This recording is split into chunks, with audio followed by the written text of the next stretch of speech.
اللہ تعالیٰ کی جانب سے ہر چیز کو انسان کی خدمت کے لیے لگایا گیا۔ قرآن کریم میں جگہ جگہ اللہ جل جلالہ مختلف چیزوں کے بارے میں ارشاد فرماتے ہیں کہ ہم نے یہ چیز بھی انسان کی خدمت میں لگا رکھی ہے اور یہ چیز بھی انسان کی خدمت میں لگا رکھی ہے۔ سورج ہو، چاند ہو، کائنات میں اور مختلف اجسام ہو، اللہ تعالیٰ نے ان تمام کو اس کائنات میں انسان کی خدمت میں مصروف عمل کر رکھا ہے۔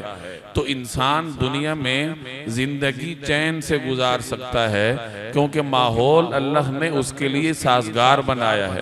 آگے انسان پھر اس ماحول کو خود اپنے گناہوں سے خراب کرتا ہے۔ ایک سازگار ماحول ہے، جب اس میں انسان اللہ کی نافرمانیاں شروع کرتا ہے، اللہ جل جلالہ کی نافرمانیاں کرتا ہے، تو وہی سازگار ماحول انسان کے لیے مخالف بن جاتا ہے، اس کے لیے ناہموار ہو جاتا ہے۔